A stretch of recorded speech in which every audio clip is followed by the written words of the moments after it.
কৈছে যে পৰ্বতঝৰাৰ বগৰীবাৰীত এটা ছ'চিয়েল মিডিয়াত এটা ভিডিঅ'ক লৈ কিন্তু এটা উত্তপ্ত পৰিস্থিতিৰ সৃষ্টি হৈছে। ছ'চিয়েল মিডিয়াত বগৰীবাৰীৰ এজন স্থানীয় যুৱক ইমন পাল নামৰ যুৱকজনে ইছলাম ধৰ্মাৱলম্বী মানুহৰ আল্লাহৰ বিৰুদ্ধে কিছু কটু মন্তব্য আৰু আপত্তিজনক মন্তব্য কৰিছিল। তাৰ পিছতে দেখা গৈছিল যে বগৰীবাৰীৰ ইছলাম ধৰ্মাৱলম্বী মানুহখিনিয়ে জাঙুৰ খাই উঠিছিল আৰু আহি প্ৰথমতে থানা ঘেৰাও কৰিছিল। থানা ঘেৰাও কৰাৰ পিছতে যিজন ভাৰপ্ৰাপ্ত আৰক্ষী বিষয়া আছে তেখেতে আশ্বাস দিছিল যে 3 ঘণ্টাৰ ভিতৰত দোষীজনক কৰায়ত্ব কৰিব, ইমন পালক কৰায়ত্ব কৰিব। কিন্তু তাৰ পিছতো দেখা গ'ল যে ইমন পাল পলাতক হৈ গ'ল, তেখেতক এৰেষ্ট কৰিব নোৱাৰিলে। তাৰ পিছতে দেখা গ'ল ৰাইজে ৭০ নং ৰাষ্ট্ৰীয় ঘাইপথ অৱৰোধ কৰিছে।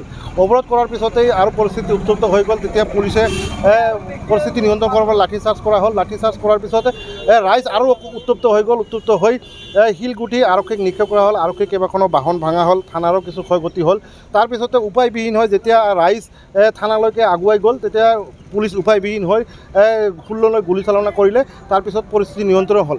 আজি আপোনালোকৰ মাধ্যমতে পৰ্বতঝৰা প্ৰেছ ক্লাবৰ পৰা কথা এটাই ৰাইজক আহ্বান জনাব বিচাৰিছোঁ, যিটো ঘটনা হৈ গ'ল তো গ'ল, ইয়াক আলম লৈ যাতে কোনো সাম্প্ৰদায়িক বিপদাস্পদ নিয়বিপায় আৰু যিটো আমাৰ ভাতৃত্বৰ এনাজৰীডাল সদায় যাতে মজবুত হৈ থাকে তাৰ কাৰণে আহ্বান জনাইছোঁ। আৰু ৰাইজক সংযম ৰক্ষা কৰি আইনৰ যি দৃষ্টান্তমূলক শাস্তি হয় নিশ্চয় পুলিচে সেইখিনি কৰিব। আমাৰ পুলিচৰ পৰা আস্থা আছে, সেইখিনি সকলোকে শান্তি শৃংখলা বজাই ৰখাৰ কাৰণে আহ্বান জনাইছোঁ।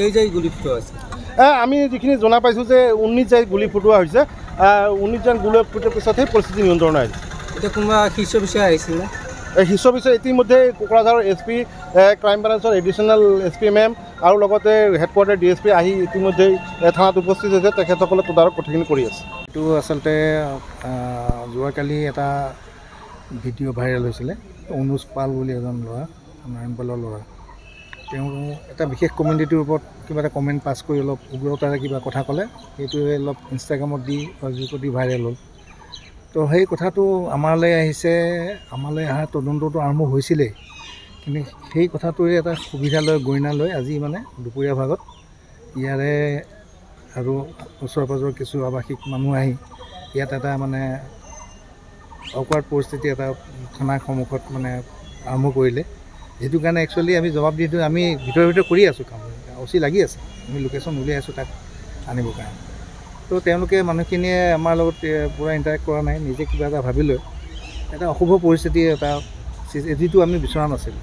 তেওঁলোকে কিবা পাথৰ চাথৰ মাৰিলে, গাড়ীও ক্ষতিসাধন হৈছে, আমাৰ মানুহো ইনজুৰ হৈছে। উপায় নাপায় সম্পত্তি ৰক্ষা কৰিবলৈ, প্ৰাণ ৰক্ষা কৰিবলৈ আমি প্ৰথমে লাঠিচালনাৰ পিছত আকৌ গুলি চলাবলৈ কৰিছিলে কেইজন 7জন গুলি। তো কাৰো ইঞ্জুৰি হোৱা নাই তেওঁলোকৰ, আমি ওপৰতহে ব্লেংক ফায়াৰ কৰিছোঁ। সেইখিনি দেখি মানুহখিনি গ'ল, ৰাস্তাটো ব্লক হৈ গৈছিলে। তাৰপিছত আহি আমি ৰাস্তাও খুলিলোঁ, মানুহখিনিও দাবী ধমকি দি পেলাই পঠোৱা হ'ল। এতিয়া বৰ্তমান পৰিস্থিতি শান্ত। আমি এতিয়া সেই মেইন যিজন একো তেওঁক ট্ৰেক কৰিবৰ কাৰণে লাগে। দেখা গৈছে যে সিহঁতে কয় এইটো ঘটনাৰ পিছতে কিন্তু দুটা কমিউনিটিৰ মাজত এটা ক্লেশ সৃষ্টি হৈছে। এই ক্ষেত্ৰত আপোনালোকে আৰক্ষীৰ ফালৰ পৰা কিবা ব্যৱস্থা গ্ৰহণ কৰিব নে? আমি এইটো সূক্ষ্মভাৱে অবজাৰ্ভ কৰি আছোঁ যাতে তেনেকুৱা একো নহওক। আমি ভিতৰুৱাকৈও খবৰ ৰাখিছোঁ আৰু আমাৰ নাগৰিক সমিতি বা যিখিনি আমাৰ চ'ৰ্চ আছে, BDB মানুহ আছে, আমি তেওঁলোকৰ লগত লিয়াজ কৰি আছোঁ। আমি আশা ৰাখিছোঁ এইটোত মানে বিশেষ ডেভেলপ হ'ব নালাগে।